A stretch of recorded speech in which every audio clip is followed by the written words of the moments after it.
interrupt this program to bring you a special report.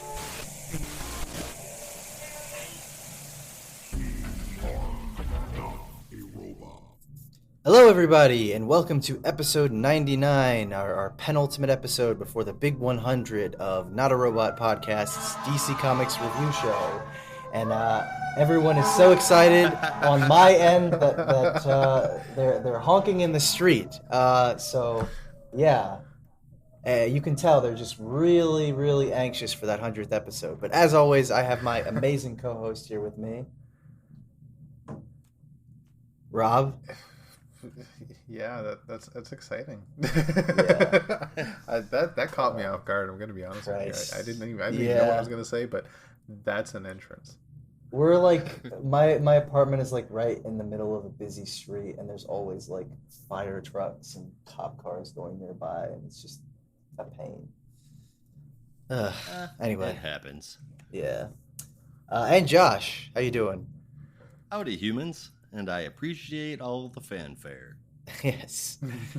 This week we will be covering all of the new DC books, as well as some others that we think are worth mentioning, but won't get into too much detail on.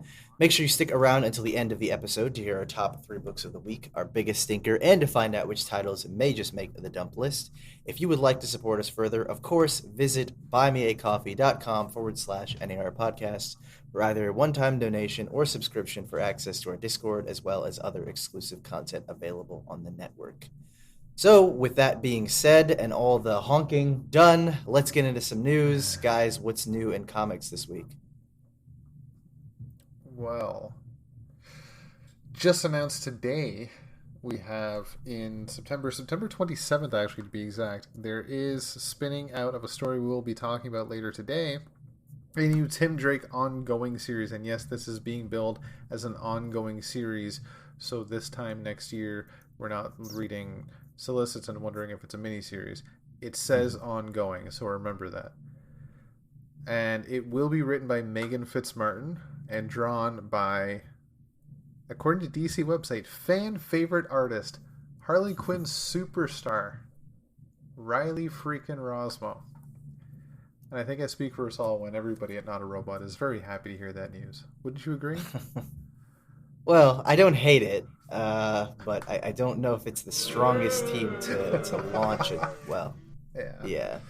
I wouldn't say it's the strongest team to launch a new book. Yeah, but maybe that's a good thing. The more I thought about it, the more I'm like, maybe, you set your expectations low and you're surprised. So I'm going to keep myself optimistic. Yeah, we'll definitely see how it goes. I, for one, am not hating on Megan Fitzmartin's Tim Drake so far. And obviously, I'm very vocal about how much I've enjoyed Riley Rossmo's art, but I'm not sure if he's the right fit for this book. Mm-hmm. I guess it'll depend on what the tone of the story is, first and foremost.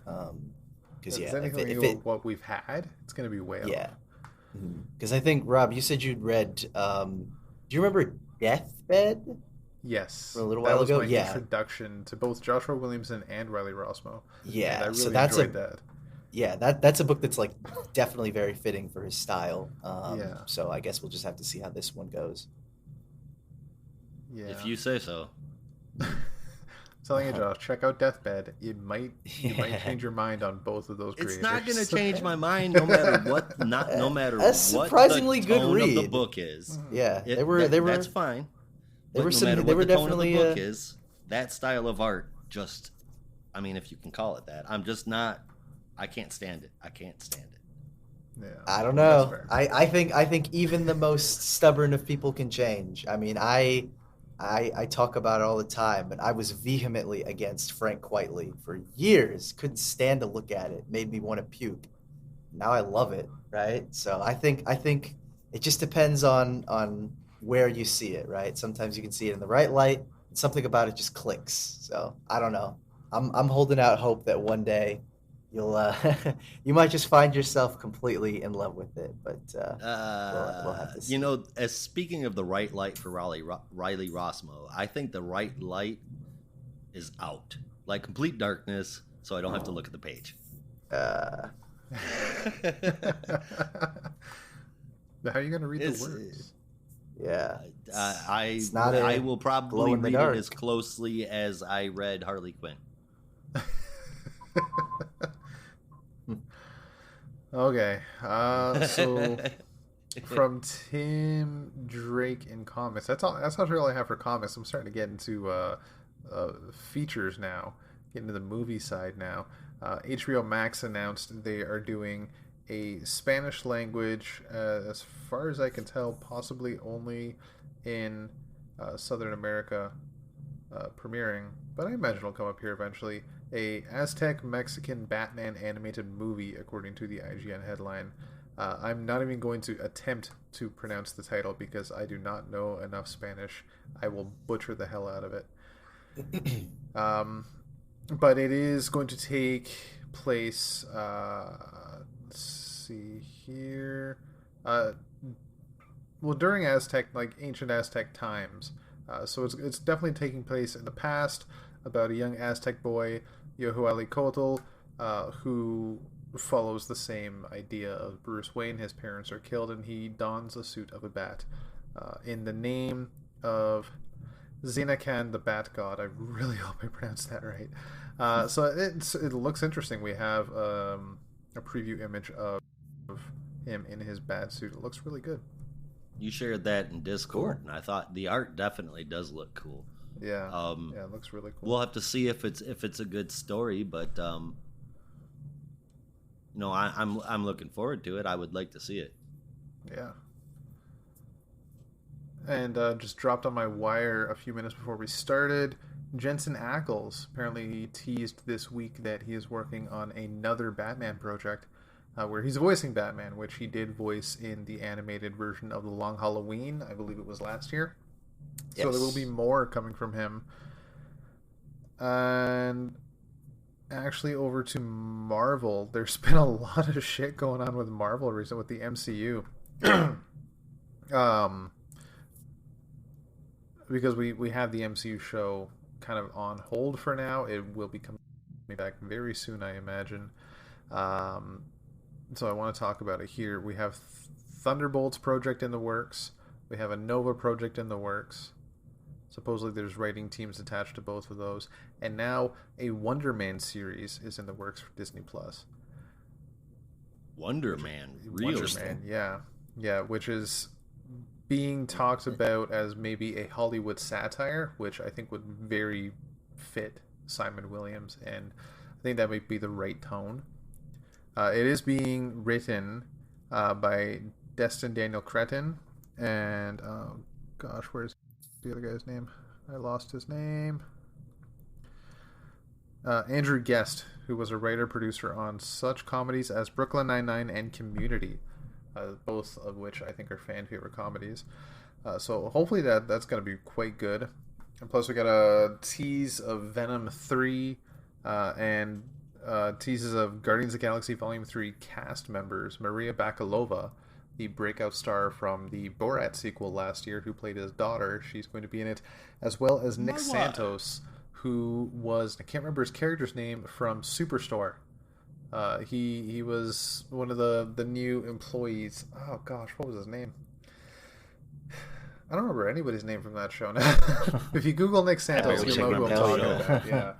Yeah. He was a great character, great actor on that show. So see both of those joining Guardians of the Galaxy Volume 3. This movie's going to be huge. Nice. Yeah. So that's about all I've got. I'm very curious about the Wonder Man show. It sounds as though it's going to be primarily a comedy. And yeah, that'll work for Wonder Man, I think. I'm really excited about the Thundercats project, dude. I want to see that. Or I said Thundercats. I meant Thunderbolts. I wasn't take sure Thundercats if you meant too. Thunderbolts or if you were like, if there was actually a Thundercats project, I hadn't heard of it. Oh, I wish. Anything you got, Brandon? Yeah. Speaking of the Long Halloween, a bit of sad news related to that, actually. The artist of the original Long Halloween from the 90s, which I'm sure most people in the audience are familiar with. Tim Sale unfortunately passed away. There was news a couple of days ago that he had been sick and was taken to the hospital, according to Jim Lee. And I think everyone was kind of, hoping for him and praying for him and, hoping that he would rally. But this year can't give us nice things.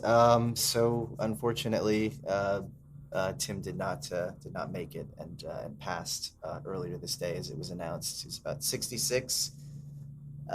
And yeah, I don't know. I'm not really good at like giving eulogies. No, It just but it just really he's sucks. He's a Like, I celebrated don't know. artist. He's very, Yeah. very talented, and I mean, the comic world is a lesser place without all of the talent that we have been losing over the past year. It is rather sad. It's a sad time for comics. Yeah, it's just it's very crummy. We lost Neil Adams, George Perez, now Tim Sale. It just feels like a really crappy time for some of the legends in comics right now. So on that very depressing note, we'll go to something that hopefully is a little less depressing, although the story itself is still kind of depressing. That comes to us from Image Comics. They made the rather big announcement, although to be honest, I was expecting a lot more fanfare on this one, considering how much they've been hyping it up. But they finally gave us a release date on the much anticipated title from Mr. Donny Cates and Ryan Stegman, Vanish, their new creator-owned title that will finally be launching in September. I've been hyping this one up for well over a year now, and because of some scheduling conflicts and other, management problems, the book's release date got pushed back a little bit, but it's now here. It's finally here, and the book will officially launch on September 7th of this later year. You can get more information about that on imagecomics.com, as well as a fucking sick cover from Daniel Warren Johnson, who just knocked it out of the park as usual. And a really, really beautiful and unexpected cover from Greg Capullo and Dave McCaig. That's, if it wasn't an incentive cover, I would track that one down to find it, but those incentive covers are like $30, so fuck that. I'll just settle for looking at a picture of it on my screen. But other than that, yeah, I'm really looking forward to this one. They've been hyping it up for a while, and it looks like it's going to be something special. Everything that Greg Capullo touches is special, as far as I'm concerned.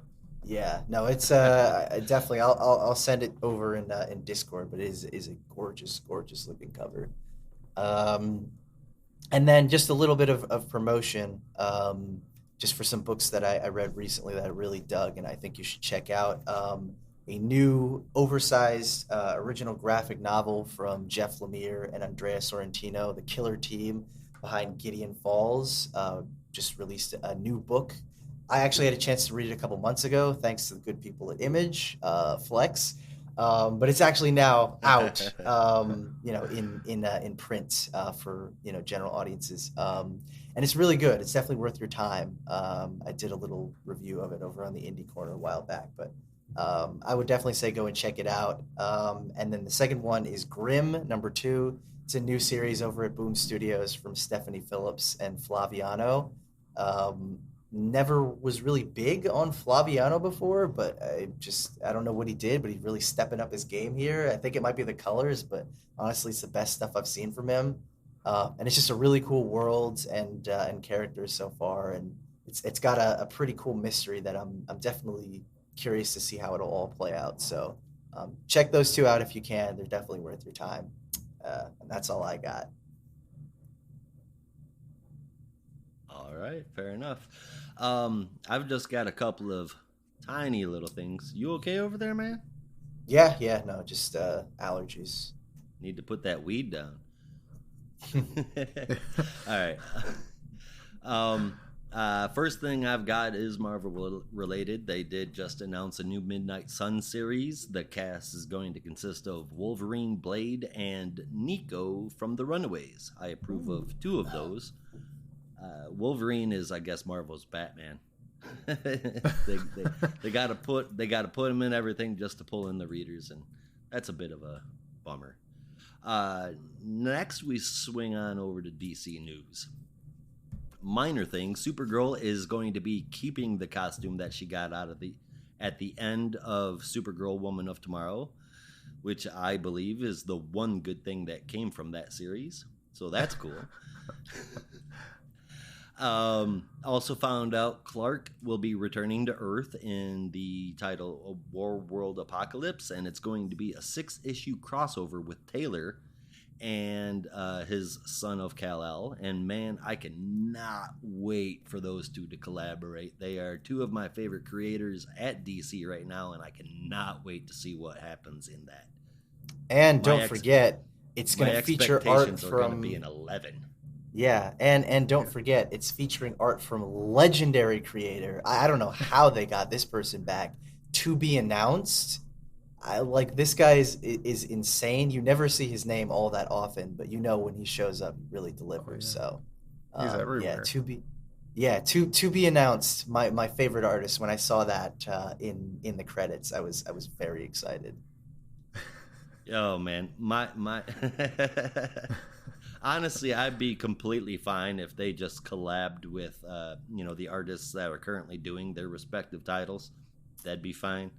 Mm-hmm. But we mentioned Greg Capullo, and now that's stuck in my head. I would love to see that.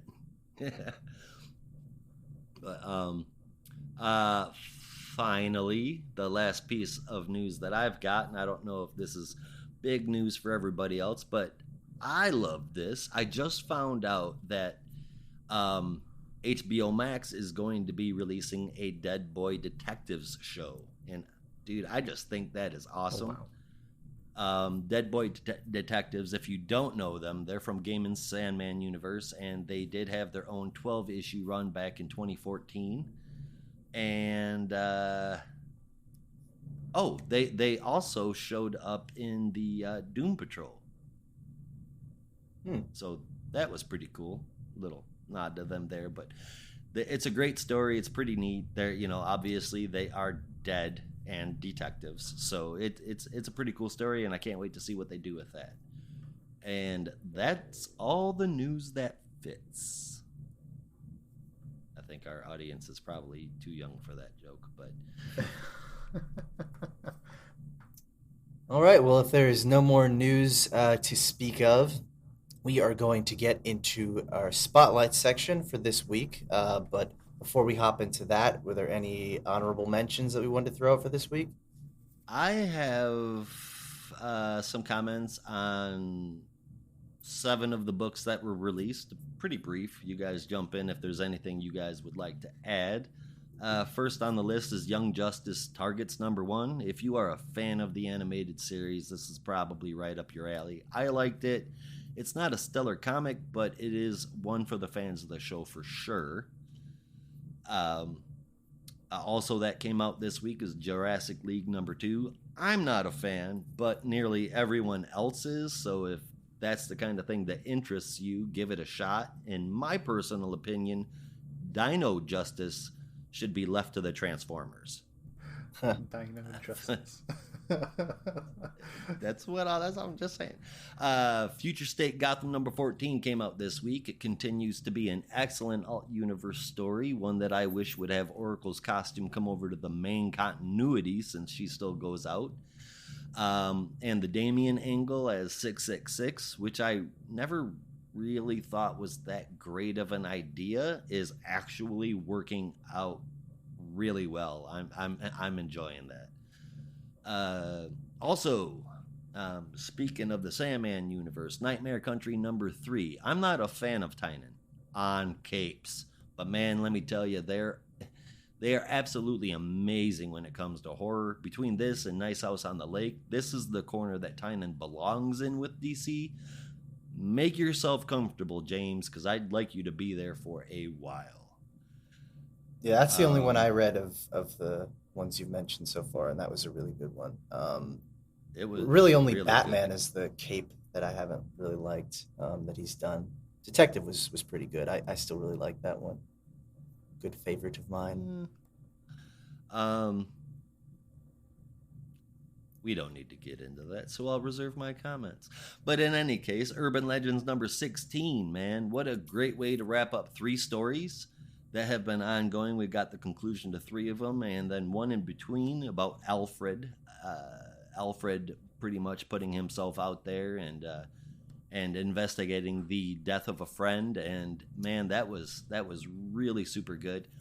Even if I'm not a big fan of all of the stories that were going on, they were wrapped up in a very good way. So if you did love them, man, you need to get out there and read them, because I thoroughly approve of that. 2 more and that's it. Blood Syndicate number 2. This is really good. That said, as Brandon said last month, you need to already know these characters. They really should have introduced them more instead of dropping everyone into the middle of a war zone. I like it because I'm a Blood Syndicate fan, but for a new reader, this could be very, very hard to get into. So I think they kind of flubbed in that particular area. Yeah, and I then still don't know what the fuck's going on. Last but not least, a whole bunch of shit. Dakota is a war zone, man. Last but not least, Naomi season 2 number 4. I can't fucking believe I'm saying this, but this was a damn good issue. And I mean, like, really good. I hope the trend continues. I hope this is how it continues to be written, because again, I love Naomi.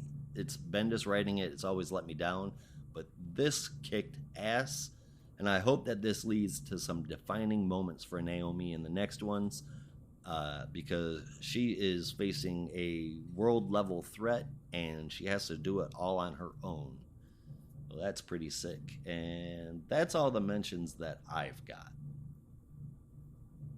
All right, well, if we're all done with our honorable mentions for this week, we'll shift our spotlight over to just one special book for this week, because that's all we have, and that is the DC Pride Tim Drake #1 special Bonanza Blast issue, which I'm going to hand over to Rob to give us the details.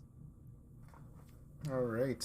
So this is from, as we mentioned earlier, writer Megan Fitzmartin, with arts by Belen Ortega, colors from Alejandro Sanchez, and letters from Pat Brosseau. See, I don't know why we can't just keep this creative team. I thought they did lovely together. So for this 15-page story in the back of DC Pride Tim Drake, which, if you have not checked it out, the first few chapters in this story are reprints of the stories we got in Urban Legends earlier. I believe it was Urban Legends 4 through 6 and number 10. Tim's stories in there, which then lead into this right now, which is The Elephant in the Room. So Tim and Young Justice are taking on a ghostly pachyderm that none of them can actually touch. It gets away and they give chase, but they are met by the Batgirls. Impulse finds clues as to the elephant's next destination, which Tim recognizes as hints to Mark Twain. The group splits up, with Cass, Bart, and Connor making Tim and Steph team up, despite the fact that they're very awkward about it. The duo find the elephant first and just barely make it out alive as the others arrive to help take down the elephant. Tim tells Bart to act like a cannonball to take it down, which is a reference to a Mark Twain detective story. Tim and Steph then take some time to talk, and Tim comes out to Steph properly while also introducing her to Bernard. So, for me, I think it was a very well-told story when it comes to the bisexuality angle, but the elephant was very confusing, with next to no hint as to resolution to so what the hell was going on. What's with the Mark Twain stuff? Why was there a ghostly elephant? There was some mirror disc that Connor had to destroy, and that was very weird. And I'm really happy that they announced the ongoing, because I'm really hoping we'll get answers in that. It's just crazy that we had a 15-page story and now we have to wait 3 months for a resolution. That's insane. That's my issue with this story. As for the Tim stuff and the stuff coming like in his life, I loved it, but the hero stuff was crazy. So whole book though, like, I really enjoyed the first few chapters that we got in Urban Legends earlier last year. So for the whole book, I'll give it an 8.5. Okay, so besides, go ahead. You go ahead first, man. Yeah, where to? Actually, no, you should go, because I have a list, and it's gonna be long. All right. Well, besides Bernard being kind of boring up till this point, which is not really a point of contention for me because it's not his book. This kind of really aggravated me. Besides Batman and Cass definitely not voiced as themselves, what kind of special issue is this, celebrating Pride Month no less, where it reprints some seriously subpar stories and then a new one that is super soft? I'm really disappointed in DC.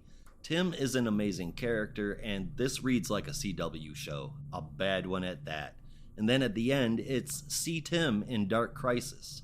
Not in Batman, which he will actually be a big part of, but Dark Crisis, of which he'll be a part of a one-shot and not all by himself. And now I find out that he's getting his own ongoing, woohoo, with literally the worst artist DC has ever employed, and the writer that came up with a ghost elephant and chaos monsters. You've got to be shitting me. I'm very disappointed. I can't give this a high score having read 90% of the book before. Chaos monsters, evil elephants, so dumb.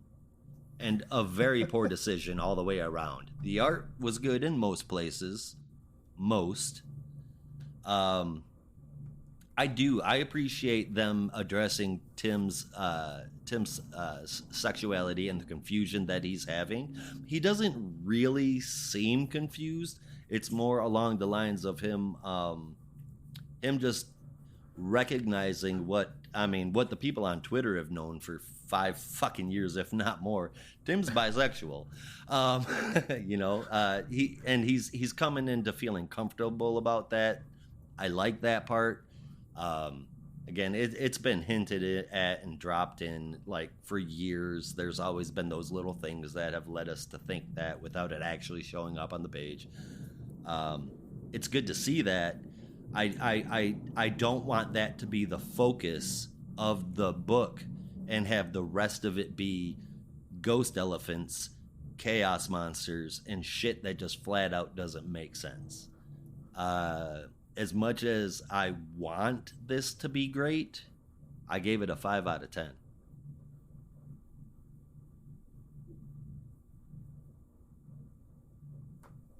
Oh, and Brandon just said, fuck this, I'm not going now. Wait, what? Oh, no, you cut out for a second. I couldn't. Yeah, like your audio. Yeah, your cut audio out, just like mid-sentence. Yeah, I didn't hear what or you said. Or mid-score, anyway. So Yeah. I thought you dropped all out I heard as well. was 5 out of 10, and then Yeah, no, that was it. That was it. Oh, okay. I give this a 5 out of 10. All right. Yeah, so this is where do we even begin? Well, I guess the best place to start is with a list, because I had a lot of opinions on this, which makes it sound like I'm going to be really catty about it, but I just had to put it down because there were so many things that just rubbed me the wrong way, particularly with the last part of this story. So we're going to go through this wonderful list that I developed. That's definitely not just a bunch of bitching. Number 1, continuity much, and all of my points have titles. Number 1, continuity much. So do you remember when Steph had an unplanned pregnancy and the first person that she told, not her mother, not her friend, was Tim? Yes. Right? And Robin 59 back in, I believe it was 1997. Do you remember when Steph died after War Games and didn't tell anyone she was still secretly alive, only to be called out by Tim for keeping secrets from him? So why the hell does Tim get a pass? That's in Robin 176 if you want the receipt. Remember when Cluemaster died and Steph and Tim had this really candid conversation about death and life and Steph's personal relationship with her father? And that's in Robin number 111. Again, I have receipts on all these. And do you know why? Because these are issues that I read and I really enjoyed. And I remembered them because they were important points in Tim and Steph's relationship. Not just in showing how it continues and how it exists, but how important it is to each other that communication and honesty is valued there. So my point in saying this is that after everything they've been through and have confided in each other, why in the fuck would Tim have ever iced out Stephanie? She should have been the first person that he told, and Steph would have loved him for it. Like, that to me makes no sense, and again, it feels like it just spits in the face of their relationship. And I understand the trepidation of trying to reveal another part of yourself, but given everything we know about their relationship, none of this adds up. I could understand it if it was Bruce or maybe Jason or someone that he might feel a little bit apprehensive in confiding his personal details to. But this is Steph. This is like one of your best friends in the world. Someone If that not you have his best told friend. yeah, someone that you have told incredibly, intimate secrets and things that you would have told no one else. I just, for the life of me, I could not understand that. Number two, Bernard and Tim have no chemistry. So, having actually read the Bill Willingham run on Robin from the 2000s, and admittedly it was a few years ago since I read that, I know for a fact that these two have no chemistry. Their perception or the perception of their relationship right now is just they're together. There's no dynamic, there's no interesting part of it. They're just, I mean, Bernard is just the love interest. He was a very generic stereotype in the original run of Bill Willingham's time on Robin. He was your classic early 2000s best friend stereotype, the one that's always making jokes about girls and is, making comments about how hot Tim's stepmom was. That's all people remember about Bernard. And now even that aspect of his personality is gone, and he's just generic love interest. So I was like, if you really wanted to give Tim a male love interest, which I have no problem with, again, there have certainly been context clues alluding to the fact that Tim has been bi. There are a number of choices you could have gone with, Connor being the most obvious one. But shit, if you wanted to go with one of Tim's friends, and I know this is a deep cut, but for anyone who even remembers these characters, you could have gone with Ives or Hudson or any of like Tim's friends from Gotham High that he used to know back in the day. Like that would have been a great way to reintroduce them. Like, hey, they were really close friends in the past, and now maybe they're feeling something more intimate. I personally prefer Tim and Stephanie, but I was like, if you're gonna bring back one of his friends, at least bring back a friend he actually had chemistry with. But Bernard is just a boring character. Number three, we've been over this shit already. Tim and Steph have rehashed this argument multiple times. Are we not fucking done? It was in Robin back in the 2000s when Steph was working with Batman and keeping it hush hush, and Tim was pissed about that. It was in the previously mentioned Robin 176 where Tim called her out for not revealing she was alive. It was in Red Robin when Tim wouldn't talk to others for help because he was searching for Bruce and everyone thought he was crazy. More recently, it was in James Tynan's Detective Run when Tim was keeping declining Ivy University a secret and building his weird bat fascist city in the Batcave. Like all of this stuff we've already been through before. The idea that they were going to keep secrets from each other. We've already been through this. They've already punished each other enough for that. So are we really still going to just rehash this idea that they don't trust each other enough that they're still going to fucking lie to each other? Again, it's like for everything that we know about the relationship between these two, none of this adds up in any way. And then my setting final up point. The platonic bat and cat. Yeah, and then number four, my final point. What fucking year is this? Like, even if Tim did feel some kind of apprehension towards telling Stephanie, did you really think that after he revealed to her that he was bisexual, she was gonna immediately break up with you on the spot or say, gross, ew, get away from me, I don't want to be with you anymore? Tim has to be one of the most open people that I know. Well, I don't know him personally, but like based on what we read in the comics, and Stephanie is certainly accepting as well. And the idea that for some bizarre reason Steph would be unaccepting of Tim's truth about also liking boys is not something that she would be upset about. So again, just running through all of the continuity and everything that we know about this relationship, none of this makes any sense. And I don't love to be a stickler about this stuff. I mean, I know I talk about it a lot, and I know I'll make reference to a lot of things in the past, but that's more minor nitpicks. Like, if it's a good story, I'm willing to forgive this stuff. But the fact of the matter is, it's not a very good story. It's a very weak story, and the fact that it sort of spits in the face of prior continuity just makes it even worse. So, for as much as the story looks good and has, moments where Tim's voice isn't terrible, it just really rubbed me the wrong way in the way that this author chose to portray the relationship between Tim and Stephanie. And I'm sure it's only a matter of time before some writer who remembers their old relationship comes back and breaks them up and puts Tim and Steph together. Like, I could totally see that happening because I just know that's the type of thing that people do. Tim, just Ives, really, and Steph, they can have a bat throuple.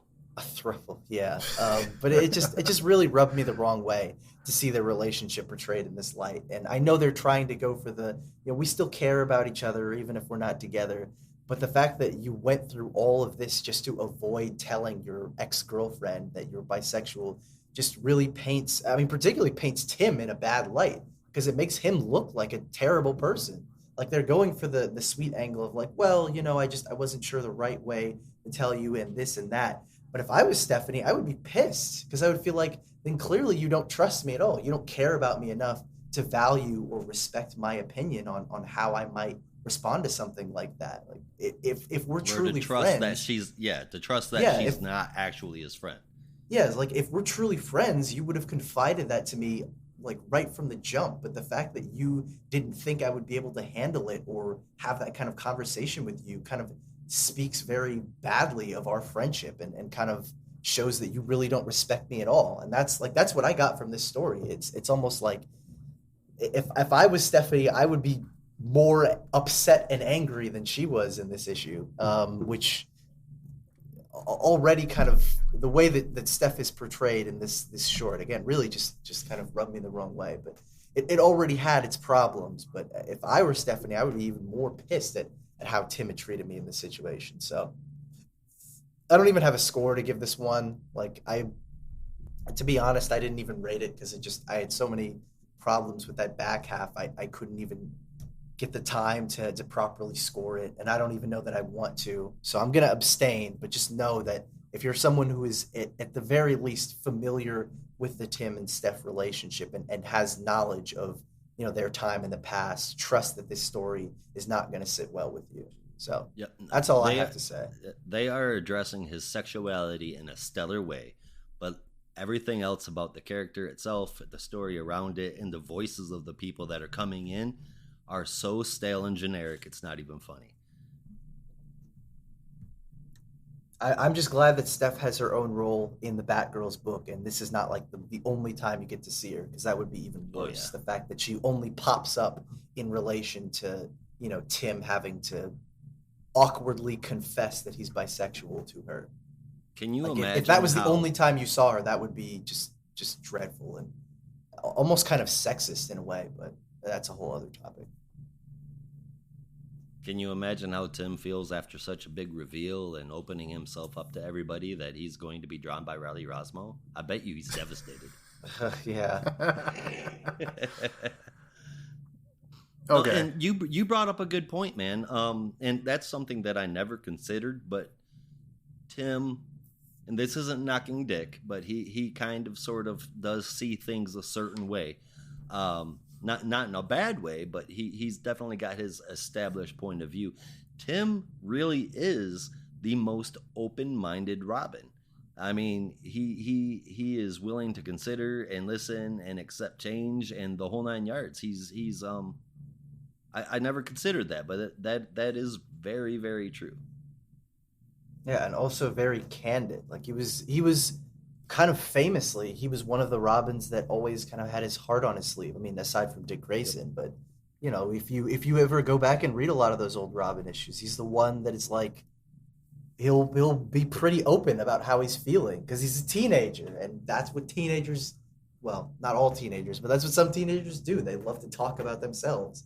And I don't know. I just whatever. I'm rambling at this point because like.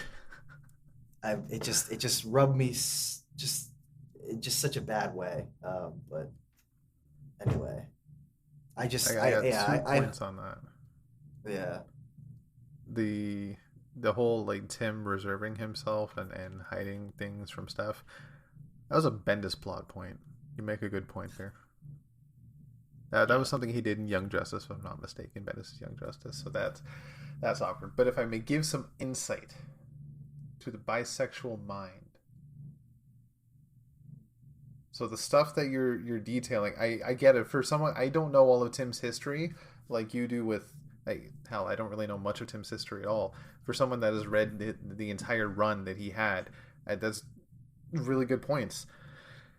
Which does make this counterintuitive, but what she's written, what Megan Fitzmartin has written here, while yeah, based on what you've describing, it seems very counterintuitive to Tim as a whole, but it is very accurate to somebody coming out to somebody so close to them.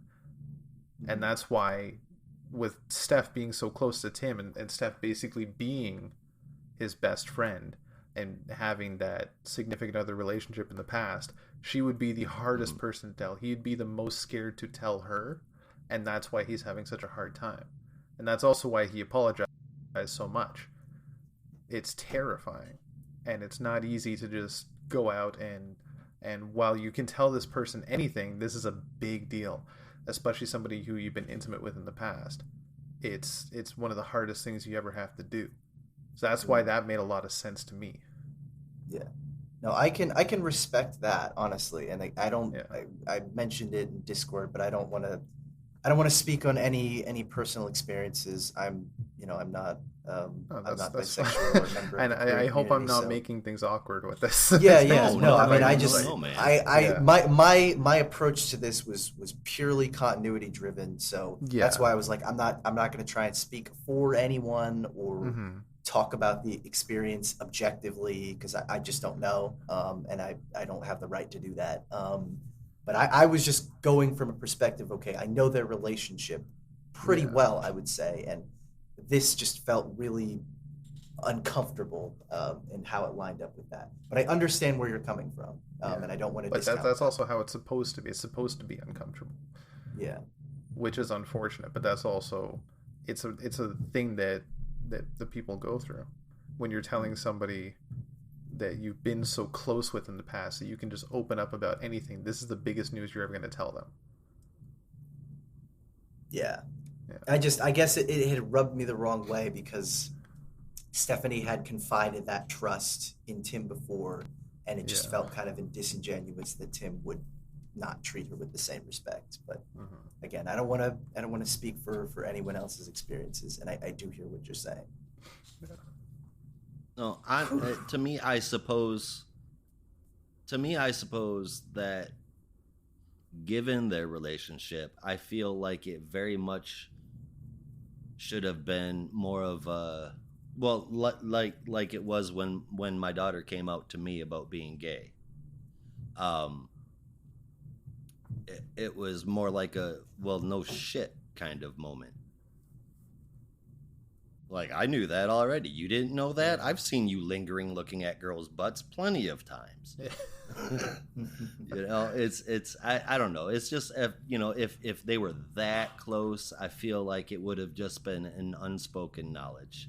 But again, coming from a parent's point of view and somebody that they had previously been in a relationship with, that could, I could definitely understand how that would just pile on the pounds of difficulty, and I had not considered that part.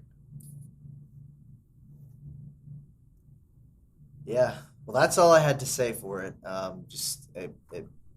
had my notes, but I've got that off my chest now. I got my notes. Well, thank you, Rob, for enlightening us.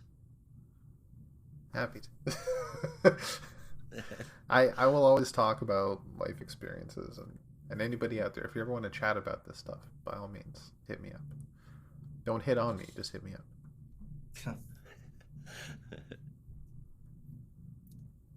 All right, well, if we're done talking about Tim Drake, I think it's just about time for us to take a bit of a break before we hop into our main reviews for this week. So we will be right back. Stay tuned. All right, anybody need a break? That did feel really awkward. I'm not usually that outspoken. I don't want to make any of this awkward. I know. Bruh. That's probably the most I've ever written for any book we've reviewed. That's not like my whole. My best friend is a gay man. I've got a daughter that's FTM trans. I've got another gay daughter, 2 other decently close friends that are around me right now are gay. One a guy, one a girl, and all but one of them had a very, very, very easy time coming out. Yeah. So like, I know that's not the same for everybody. I mean, especially not for not for one of my friends. They ended up getting kicked out of their house. But for everybody else, it was all, you know, there. You know, it was much like we're heading into the movie theater. There's like 6 of us, and we're gonna go watch The Amazing Spider-Man 2, and Oh, I'm sorry. I was about to say, Jesus. we go in and we watch the movie, and then on the way out, he goes, guys, I gotta tell you something. And we just kind of look at him, and he's like, I think Andrew Garfield was so hot. That's how he came out to us. And Teddy, a friend of mine, looked over at him, and he goes, so you're gay? Is that what you're trying to tell us? And he's like, yeah, that's what I'm trying to tell you. He goes, we could have told you that years ago. Yeah. Let me refill my water, man, and I'll be right back, guys. Yeah, I got to run All right. to the washroom, actually.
Okay.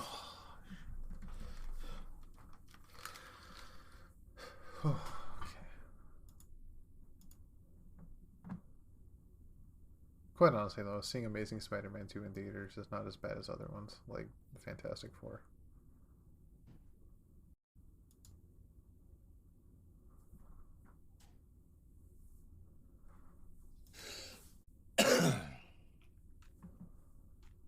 All right.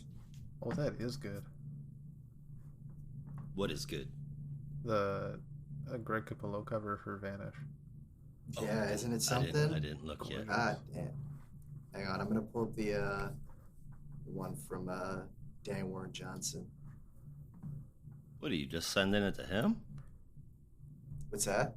Oh, it's on the No, no, comics. no, I put it in the you comics Googled it. chat. Oh, Yeah, yeah. But you definitely, Josh, check out Do a Powerbomb. You might, yeah.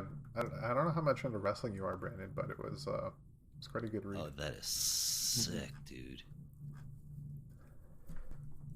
Oh shit. And then I don't know how I like just saw this one. I don't know how they pulled the strings to get him, but apparently there's a variant cover from Ed McGuinness. I figured he was like Jesus Christ. exclusive like DC guy, or well, DC/Marvel guy. I didn't even know he was, doing covers for like independent publishers. So I didn't even recognize it at first. I was like, who did this? This looks really good. You call in friends, man. Yeah. Or shit. Oh, I it's mean, who knows? I major mean, fuck- Kate's could have been writing Venom, and and then Ed just goes like, "Hey, man, whenever you need me, I'm down." Yeah, no, it's major fucking favors for that. Oh shit. Oh wow. That is the I didn't even best I didn't I've recognize ever it, but seen. then I saw the little artist's signature at the bottom, and I know his signature, and I was like, oh shit, that's Ed McGuinness. Christ Almighty, I want him to come on and draw Batman now. Mm-hmm. Well, he did Look do at the that. he did the Superman Batman series with Jeff Loeb, Yeah. Public Enemies. Mm-hmm. Um, but I don't think he's Oh, done a that was solo quite Batman good. title. No, I want to I want to see him draw Joker, like repeatedly. Look at that. Yeah, That I'm sure that he's oh done my like a god. fan sketch or something. But yeah, no, he's pretty good. Oh yeah. All right. Pretty good. All right. We've got four more to knock out. I think we should be able to finish that before the night is done. Oh, definitely. Yep. All right, whenever you are ready, kind sir. Nice. Just had this terrible cough lately. Now, back to our program. And we're back, and we are going to shift over to our main reviews for the night, starting with Batgirls #7, featuring a character we just talked quite a bit about, Miss Stephanie Brown, as well as a couple other Batgirls, because they are just as important too. This was brought to us by the usual team, with a little bit of a different art team this time. Written by Becky Cloonan and Michael W. Conrad, with art this time from Robbie Rodriguez and colors from Rico Renzi, with letters from Becca Carey. This is part one of a two-part arc called Bad Reputation. As we had established in the last issue, Seer had come to the Batgirls for help, though the specific reasons for that were still kind of unknown. But now we see that Seer is on some kind of mission, working with the Batgirls, and she appears to be luring the Saints of Simon, or excuse me, the Saints, just the Saints, but I think Saints of Simon sounds better. The Saints to a rooftop, acting as the bait, knowing how upset they are with Seer for her deception. They make their way across the rooftops, hoping to give Seer chase, and the Batgirls are hot on their tails, trying to make sure that they do not get the entire upper hand. But unfortunately, the Saints are able to make off with Seer, and the Batgirls plan to pursue, but not before rendezvousing with Oracle for a little bit, because the place that the Saints have fled to is a place that they know they cannot just blindly run into, and that is the Iceberg Lounge, which, with all the security that's in that place, trust me, you don't want to go in there without a plan. The Saints have Or a Seer. really big gun. Yeah. The Saints take Seer back to her hideout, where they plan to just, execute her right off the spot. But Seer claims that she can make herself useful in some kind of way or another.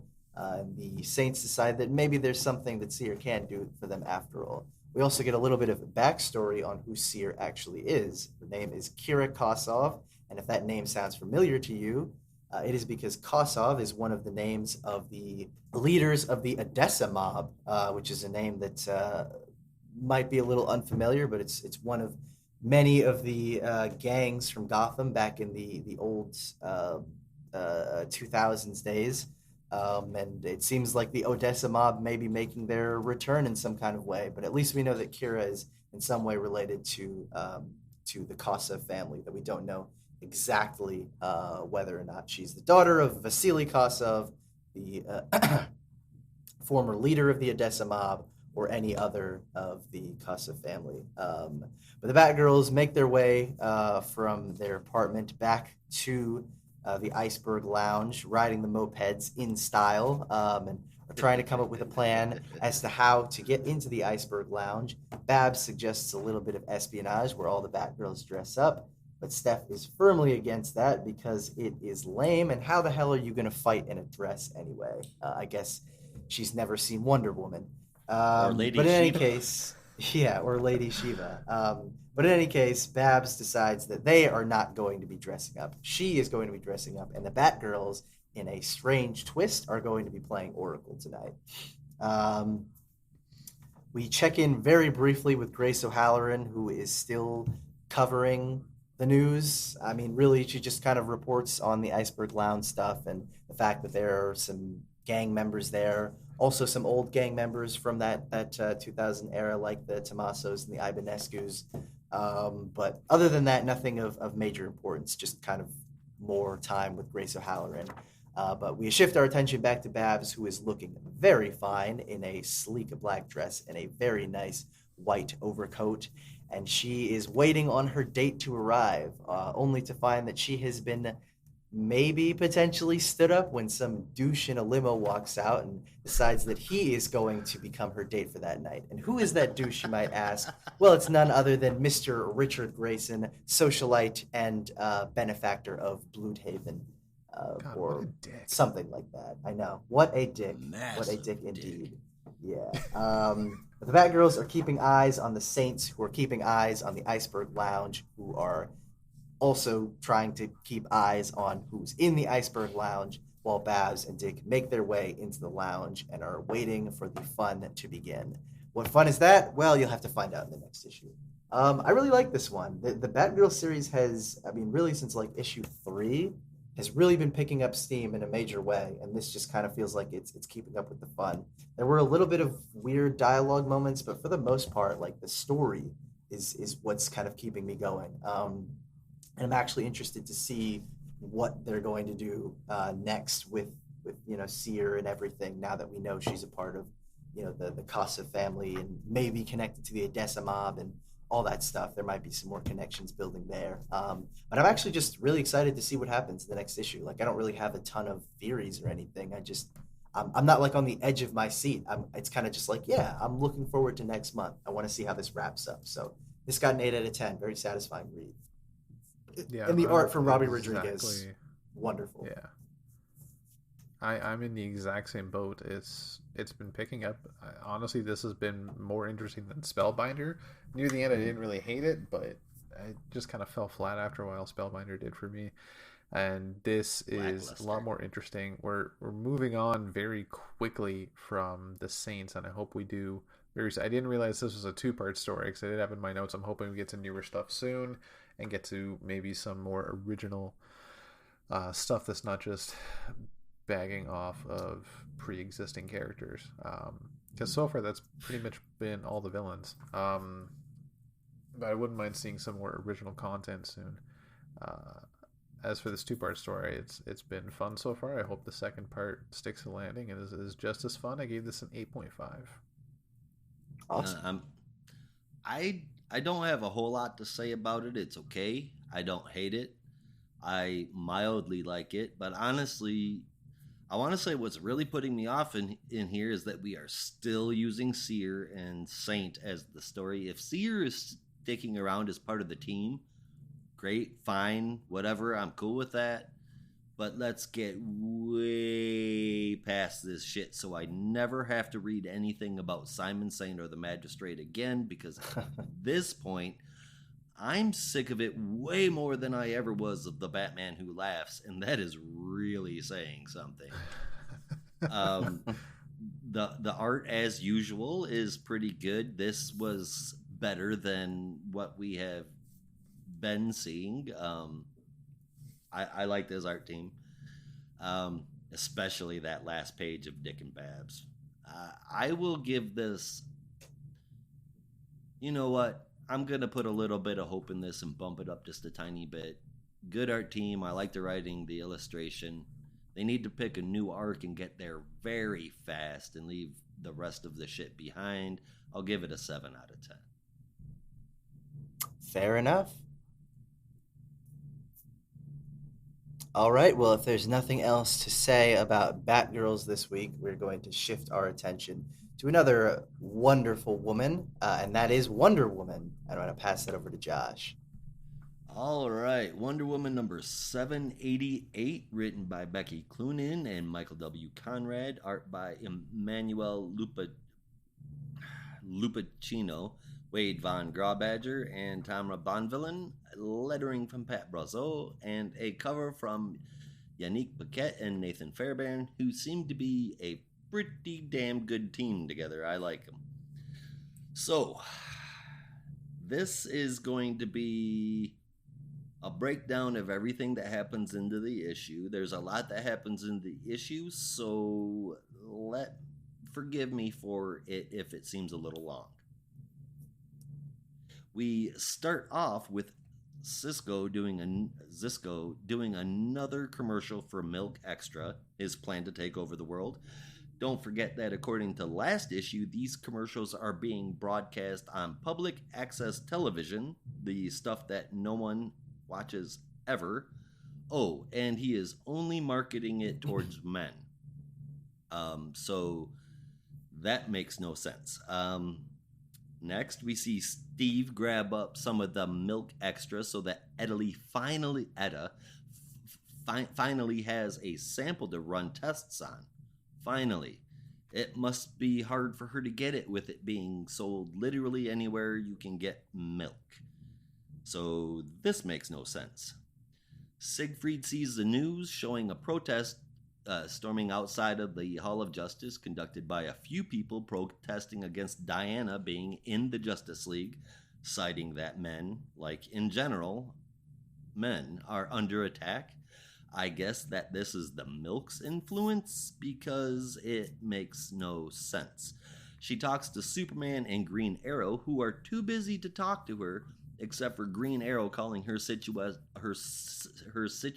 a mess that she can't clean up. Superman saying, "Sorry, wish I could be there for you, but I can't because we have this super important but not explained mission on Mars that they have to take care of." Maybe that's how Not Green on Arrow would have... World, where he's supposed Mars. to be. Yeah. Worlds? Yeah. Right. But no, they're going to Mars. Maybe that's how Green Arrow would handle that situation, putting his foot in his mouth and being rude. Sure. Yeah. But this is definitely not Superman. He would take the time to help out Diana. Period. Mm-hmm. This makes no sense. She goes outside to address the crowd and gets pelted with milk. Cisco sends his fake Wonder Woman, who, don't forget, is named Sweetheart, to the exact same place to attack the crowd right in front of Wonder Woman, to make them think that it was Wonder Woman who attacked them, though there were two of them there, one with a couple of big-ass cracks in her face.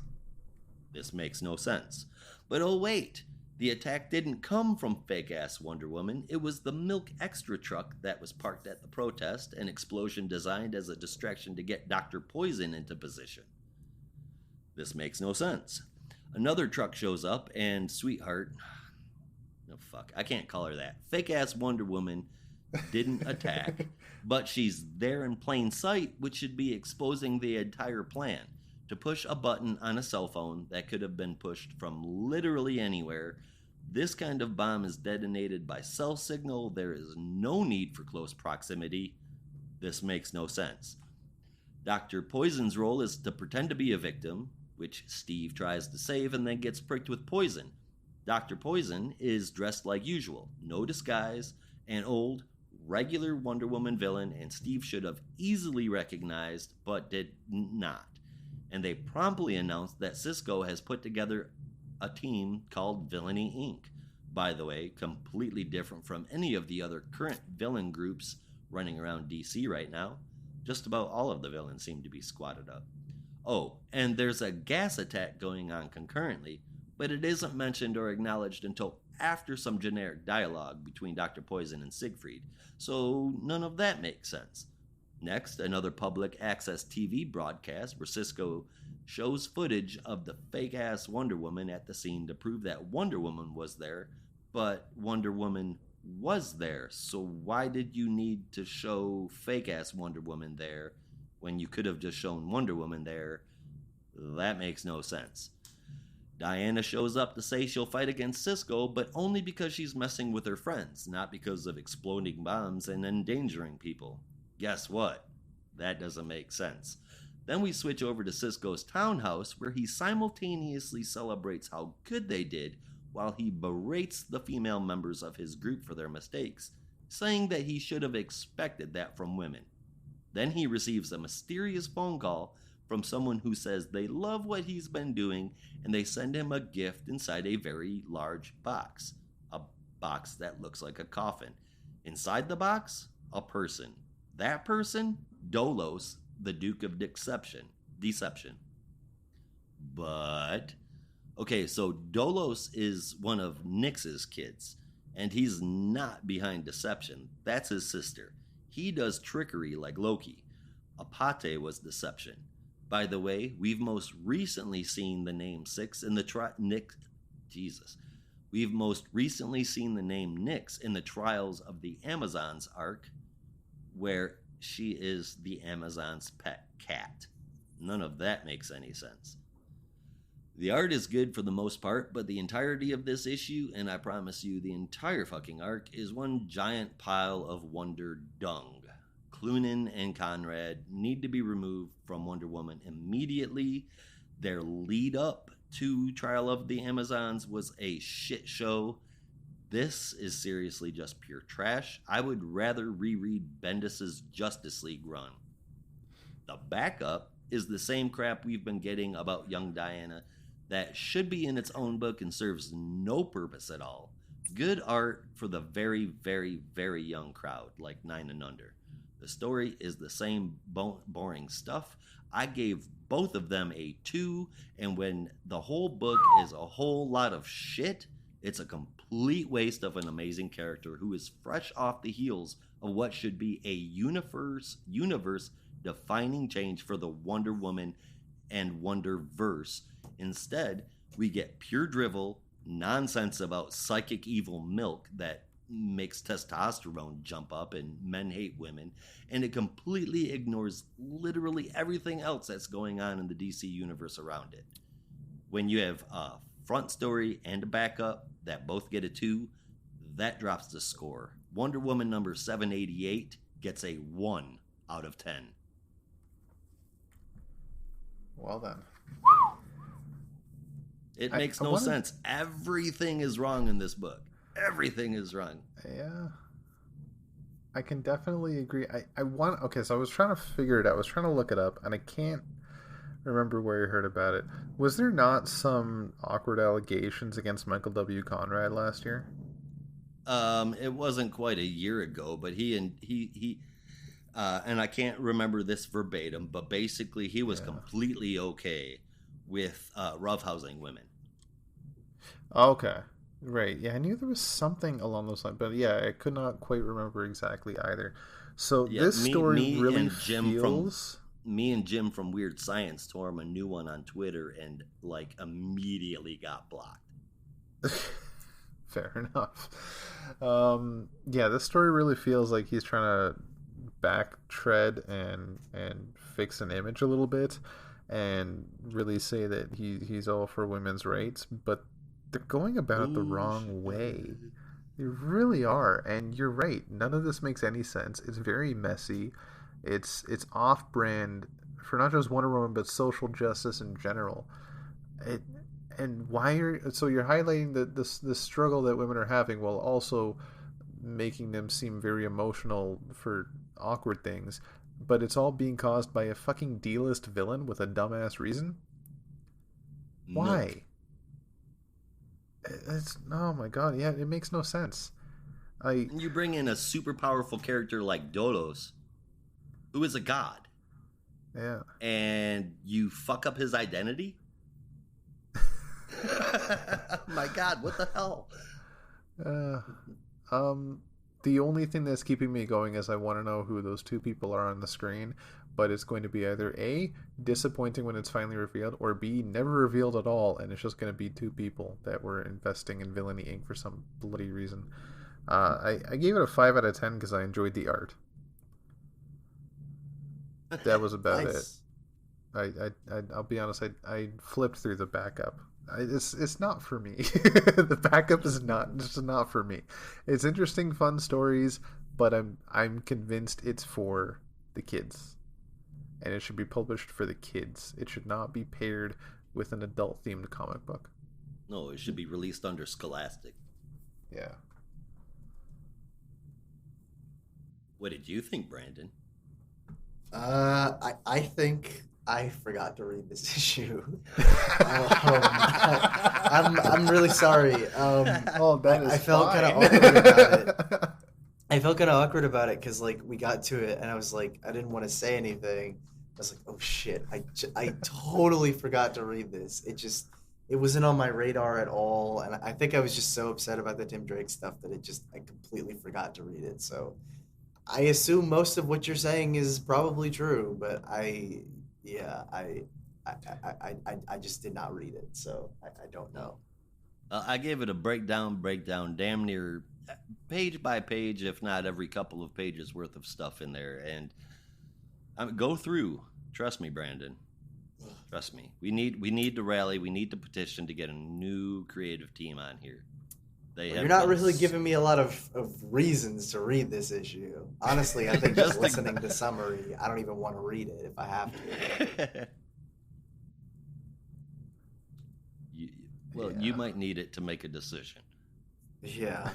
Well, I mean, yeah, it's bad enough that it was so like unimportant to me that I forgot to read it. So I can't imagine that it's going to change my mind all that much. But yeah, I guess we'll see. Do you mind if I pick up this transition?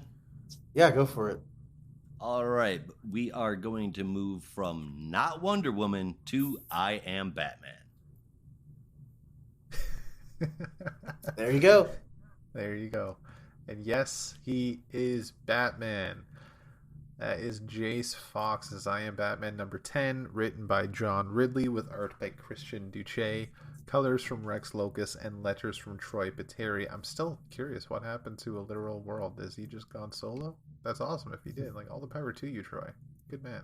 Yeah, so doesn't have to pay those benefits anymore. Or doesn't have to pay those whatever, like to a larger world studios. Just keep that money for yourself, Mr. Pateri.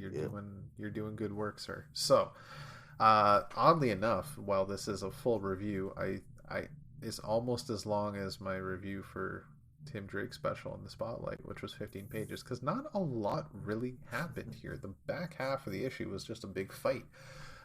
So Batman and Detective Chubb are discussing the next plan of attack against Man Ray with the mayor. They know Man Ray is going after people of political power that have done horrible things in the past and covered them up, so their next goal is protecting the mayor, despite the fact that he thinks everything is fine and nothing needs to be worried about, because, according to him, he's done nothing wrong. People have gone through his history in the past. He's had every seat of power available or possible in the political spectrum within the city, and so many people have dug stuff up on him and not found anything. So how Man Ray could do it is beyond him.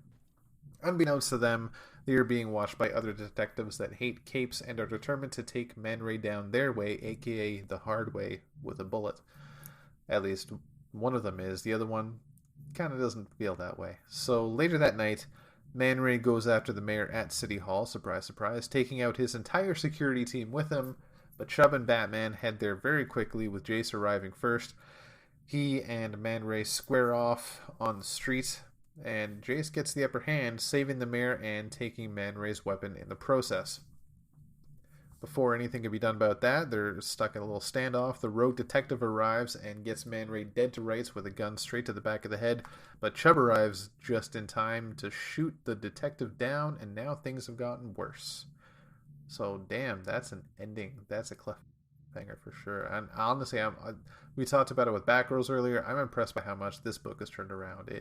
It's gotten really interesting. I know we said before the New York setting has done wonders for the character Jace Fox and where John Ridley has taken this. The art is really friggin' good too. It's very consistent. And Man Ray is becoming a little more interesting as well.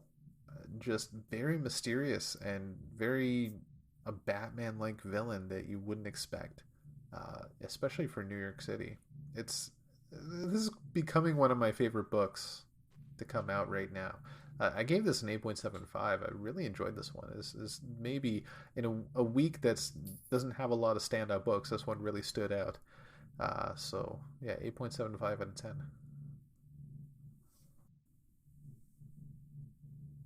All right, well, man, I'm getting some serious Law and Order Dark Knight unit going on here, and I fucking dig it. The art is right. The art is really good, as it has been, and what's going on here feels detective-y in like all the right ways. I honestly got iffy about this book after being one of its biggest champions, but it has full swing, full stop, picked right back up for me. Good job saving it, Ridley. This is a huge, great step in the right direction. if this was 3 or more issues into the right direction, it probably would have gotten an even higher score. As it stands right now, it gets an 8 out of 10. After you said Law and Order, I'm just Boom, picturing boom. two lawyers, Detective Chubb and Batman, walking through a police station towards the camera, just talking. And it looks amazing. Yeah. I'm good with that.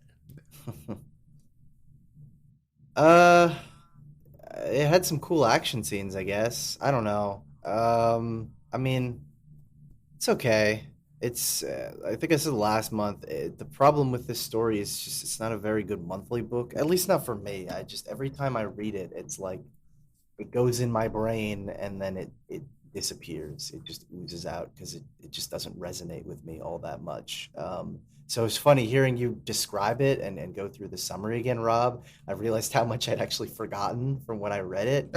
And I didn't speed read through this either. Like I take my time with it. It just none of it really sticks with me in any way, except for like the ending and a couple of scenes with Man Ray. So yeah, I guess it'll be interesting to see what happens next now that Chubb has shot another officer. But if you're asking how much I'm invested in this, probably not a lot. So I gave it a 7.5 out of 10.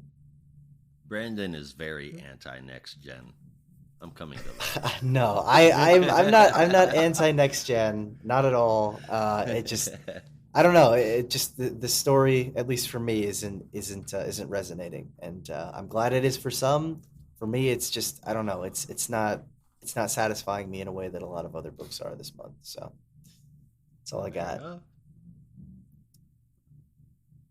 Well, Speaking of next gen, speaking of next gen, I knew where you were going with that, and I beat you to it. Yes, Speaking of next gen, our excuse me, our next book is another next gen book, as we will be looking at Superman, a Son of Kal-El, number 12. John Kent in the role of Superman, at least on Earth for the moment. Brought to us by our same team, Mr. Tom Taylor, with art from Kyan Tormey. Colors from Federico Blee, and letters from excuse me, Dave Sharp. This is I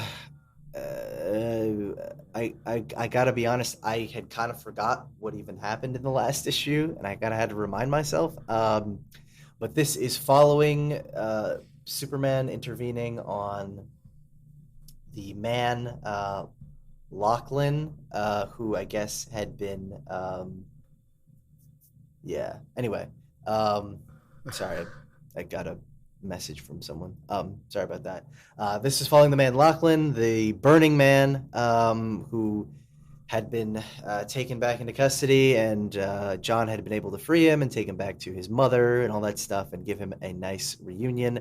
But before he can have any kind of moment of peace upon giving them their proper reunion, John hears that the signal watch that he had given to the Kents is going off, and immediately he fears the worst, makes his way there as fast as he possibly can. And he is right to do so, because apparently some robots are making their way over to the bunker and trying to protect whatever is coming at them, because whatever is coming fast. And when it finally arrives, they really should have been terrified, because it's about the worst thing that you could possibly have. Crypto has arrived, which might seem like a good thing, but just wait until he chews up all your housing. You're not going to be very happy about that. He's going to tear apart that nice chair you're sitting in, Lois. I've seen him do it before. Anyway, they have a proper little reunion, and they're trying to figure out what to do next about how to handle Bendix and everything, and get some more information from Lex Luthor, trying to figure out a good way to get into LexCorp. And they're not really sure what to do next, but John has the idea to maybe not break into LexCorp, but just get someone interested who might want to work with LexCorp, someone who Lex could reasonably believe would want to do business with him, which is interesting because I think Tom Taylor probably didn't read Josh Williamson's Batman, where Luthor is incredibly condescending of the fact that Dick Grayson is a billionaire, even though here he's kind of like, yeah, you're doing all right. So maybe he's just putting it on for show. I don't know, and something like In that. typical But Lex that was a fashion. little funny. Yeah, Yeah. that was funny to see where he's talking shit about him behind his back, but here he's like, oh wow, you're doing such great work in Bloodhaven. um, Blue. in any case, Dick makes some comments about wanting some extra security, and mentions the Rising, to which Lex Luthor says, "You are not that powerful just yet. You might have some clout in Bloodhaven, but you are not that well connected yet, young kid." And kind of sends him on his way, but not before Dick is able to plant a bug and get some more information on Lex Luthor while he is out. John makes his way over to Washington, D.C., and he stopped to say hi to me while he was there. And then he headed over to the Capitol building to meet with the named Senator Henderson, who Bendix had been talking about, I guess, had some kind of plans for. And John and Jay are kind of telling him about what's going on with Star Labs and the metahumans that Bendix has been testing and kidnapping. But before Henderson can make any kind of actions or anything like that, or any kind of statement defending himself, he finds that he is transforming into some disgusting sea monster with tentacles and everything like that. And is really just wrecking the crap out of the Capitol building right now. But before things get too out of hand, John and Jay are able to step in and try and subdue the monster. Jay, in particular, aims for the monster's brain, hitting some kind of nerve or something like that, and is able to put the monster to sleep. But unfortunately, in doing so, dropped his mask and revealed that he was none other than Mr. J. Nakamura to the rest of the world, who I guess all have their cameras out because the sight of Jay is just so shocking. This was decent. I didn't hate it. I don't know. I I felt like I felt very like Anti I next don't gen. even know. No. It's not that at all. I tease. I kid. I have nothing against the next generation. I'm trying to find the right word. I almost feel like not awkward, just like I guess the more blunt way of saying is like I don't care, but I don't feel that harshly about it. It was more just like I felt kind of disengaged. Maybe that's the word I'm looking for. Because it was fine. Like I didn't hate it at all, and Taylor's voice for John is still good, and all the dialogue is fine and everything. But I don't know. I kind of feel like I'm losing interest in this story, and I need something, and maybe the twist with Jay will give us more to attach to, or give me more to attach to. But I don't know. I don't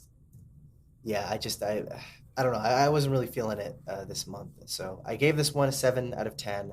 I really didn't hate it. The art from Kai and Tormey was okay, though I still think he does better with an inker.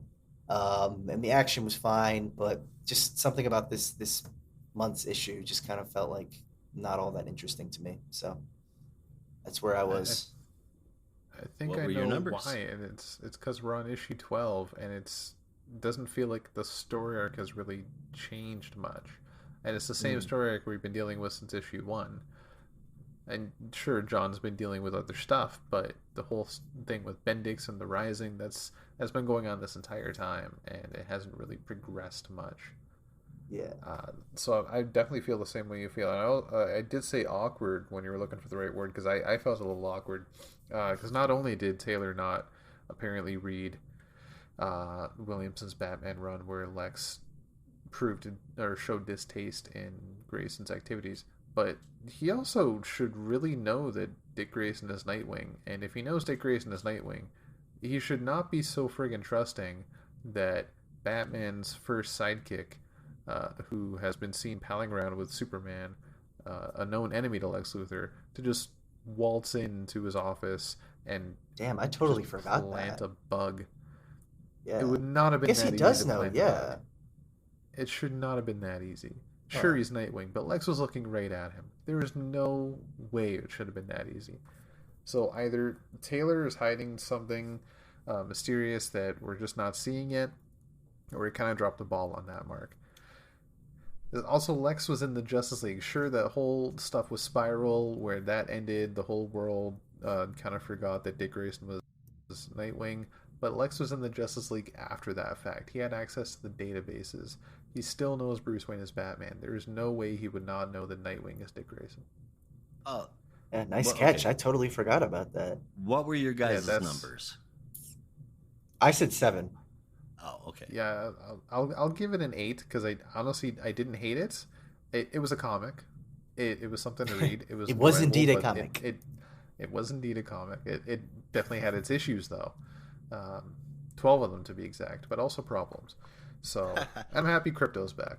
Crypto's always cute, All right. especially when So- he lasers a senator and it turns into Doctor Octopus. Right. Now, the whole maybe I'm missing it, but I mean, there's still Justice League members who don't know the identity of other Justice League members. So Lex Wait, being what? part of the No way. yeah. who? I'm sure.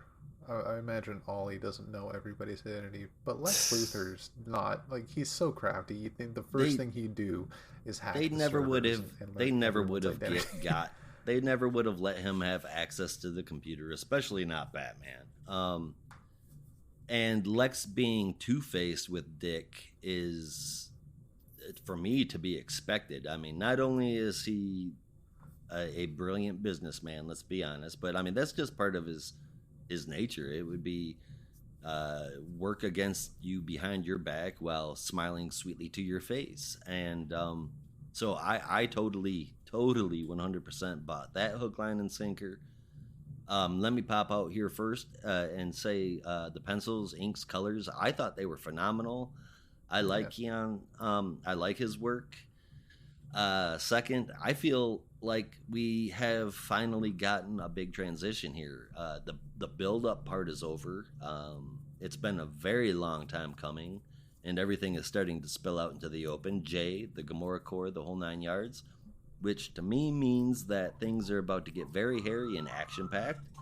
I'm looking forward to it because I have enjoyed this story so far, even though it has been a slow burn. And Taylor has made me absolutely hate Bendix and everything to do with him.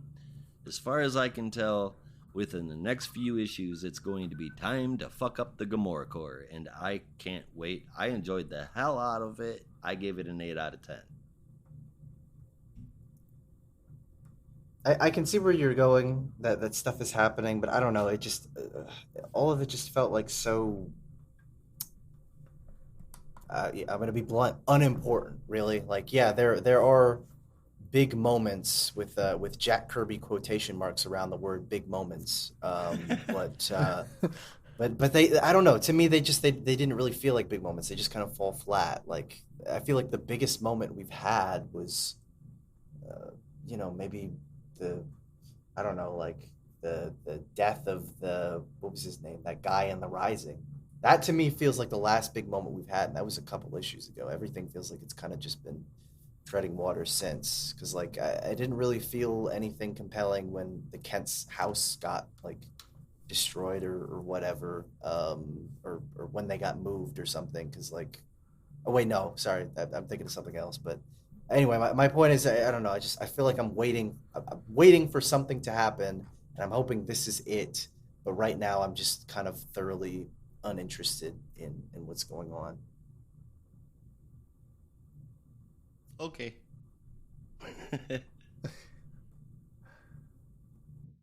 It has been a slow build, man, and I can't fault people for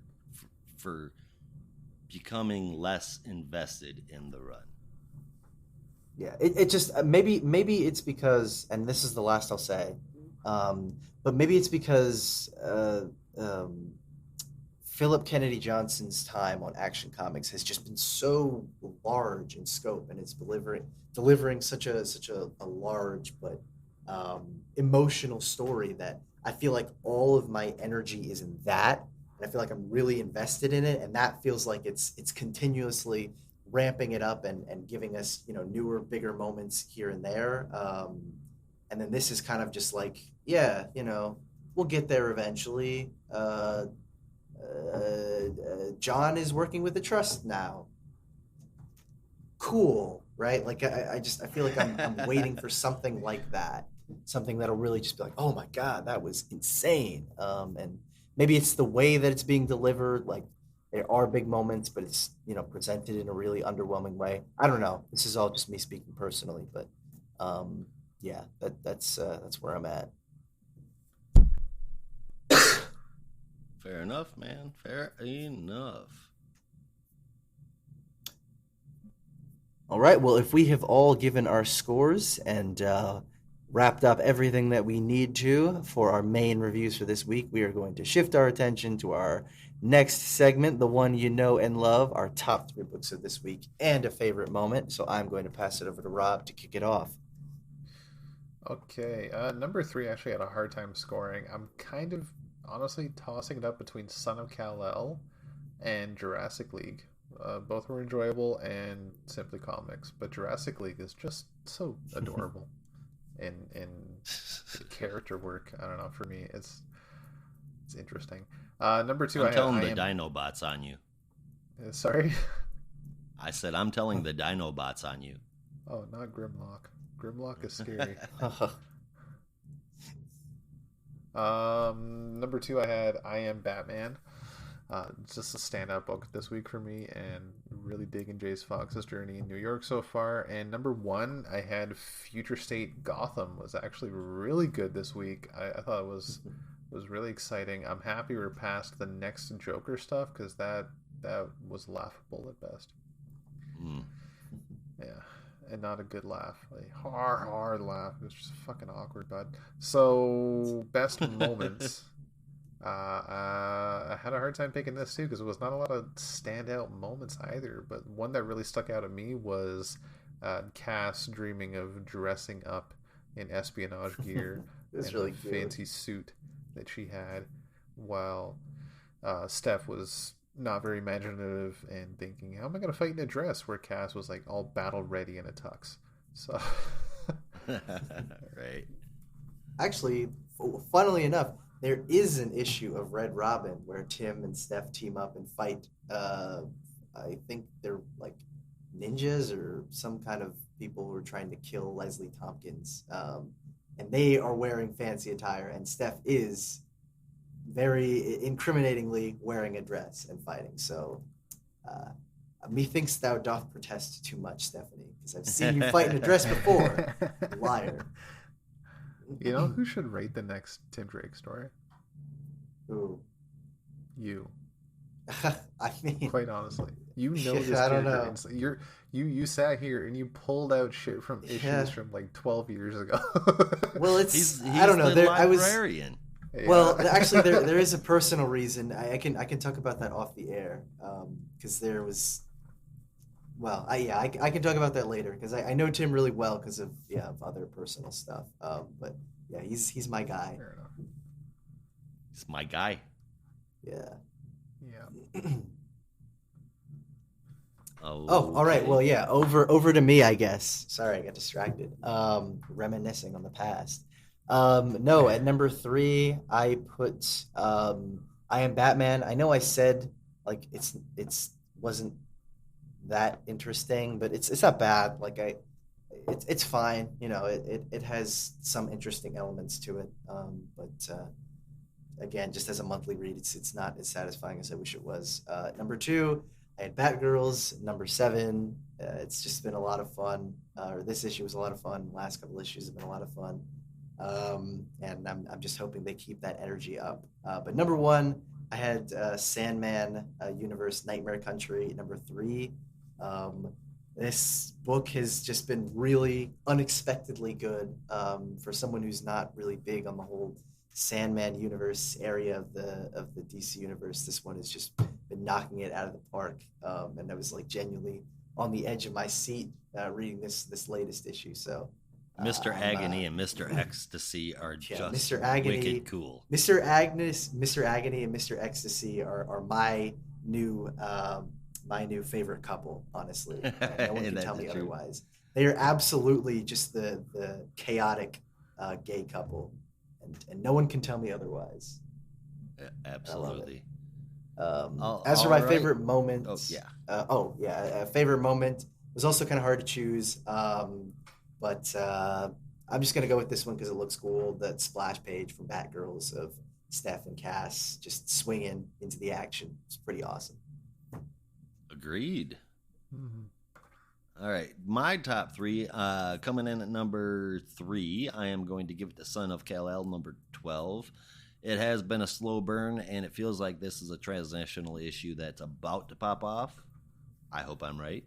Number 2, I Am Batman, number 10. Sick issue, making me fall in love with this book all over again. And number 1, just like Brandon, Sandman Universe's Nightmare Country is stellar. It's where it is. If you like the Sandman Universe horror, or horror in general, dude, check this book out. It is definitely worth it. And as far as my favorite moment goes, it is Crypto coming back, of course.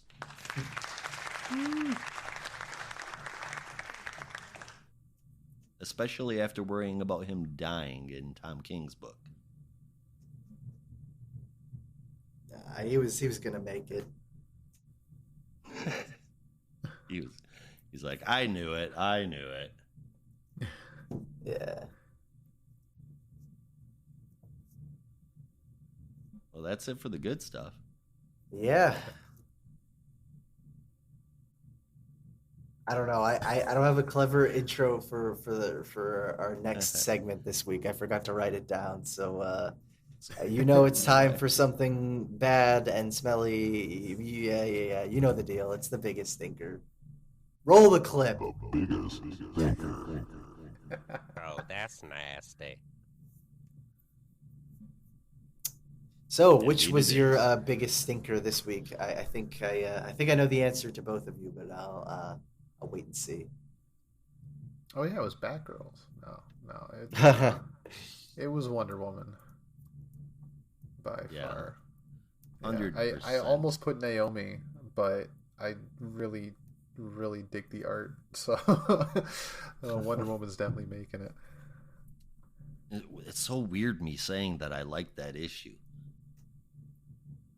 Oh, Naomi? Yeah, really weird. Honestly, I haven't read it. I just looked at it so far, and oh god, it's gorgeous. He was gonna shit on it without even reading it, guys. Ain't that something? Open-minded, my ass. You, sir, are certainly not Tim Drake. And just anymore. I'm so tired of the over dialogue and the long-winded explanations about shit and the stuff that doesn't matter and the teens speak like Damn. Oh my god. My man is broken. He's beaten down. Brian Bendis, you've destroyed him. You've destroyed his soul. That's why I look at it and I don't read it. Brandon, who was your biggest stinker this week? Well, I don't know that I had a biggest stinker, but if I had to give the one that disappointed me the most this week, it would be the DC Pride Tim Drake special. I don't want to say don't go out and buy this book. I genuinely do want people to support this book because if I haven't made it clear, Tim Drake is a character that means a lot to me. I don't own him. They have no obligation to make me happy. But I do like to see that they're supporting the character. I really wish that this story could have been more of what I had hoped it would be, especially for a character like Tim who has such a rich and storied past and deserves that kind of respect to his continuity. But for those who enjoyed it, I'm glad that you did, and I hope it was giving you exactly what you needed. I would never take that away from anyone. So I do want people to support it. It was just kind of disappointing for me. Fair enough. I don't think it's any secret that with a score of 1 out of 10, Wonder Woman is my biggest stinker. Might be the shittiest score I've ever given in 99 episodes of our DC Comics review show. Under the direction of these two, I have no faith in what I have seen them do. We've had multiple issues. Diana scrolling through all of the pantheons of gods to be a total shit show, and now we've got it coming back again, another total shit show. For me, I know exactly where this needs to be. Nice. On the dump list. Yeesh. And that's a full-on nomination for me. So once y'all read it, go ahead and get back to me, because I'm about to the point where I'm not even gonna. I mean, and this is saying something, because I read all of Bendis's Justice League. I read all of Rosmo's Harley Quinn. This has gotten to the point where I'm so disgusted with the character work that I'm just ready to put it away until I see the creatives change on the cover. Yeah, well, in spirit, with that in mind, do we want to talk about the dump list and maybe some nominations? I don't have anything personally. I mean, for the ones that I found disappointing, I don't want to put them on the list. I want to give them a chance, but it sounds like Wonder Woman is a pretty fair contender. For me, it certainly is. Yeah. Rob, what do you think? Yeah, it's been consistently inconsistent, and not really that great. It was only really interesting during Trial of the Amazons, which didn't really help much. So, big letdown. Yeah. It really is, because I was really into this idea of a new age of Wonder Woman.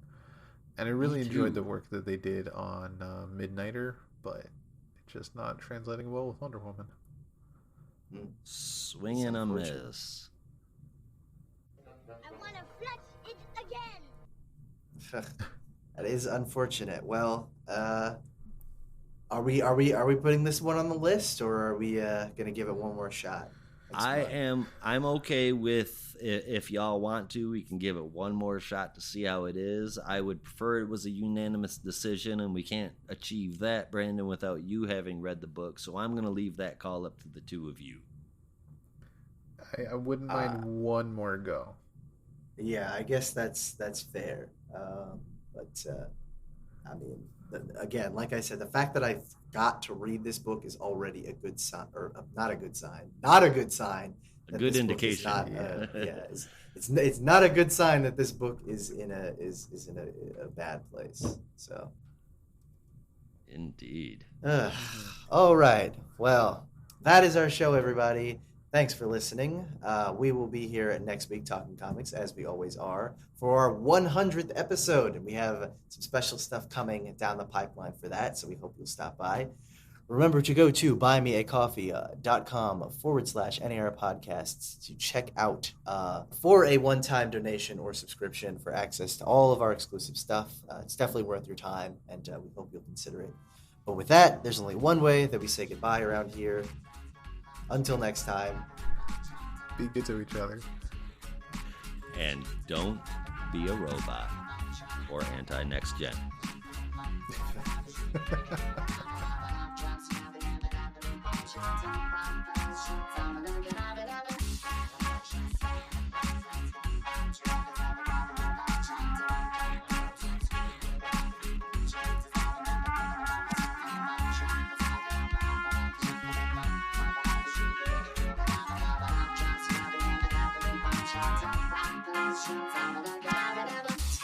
Just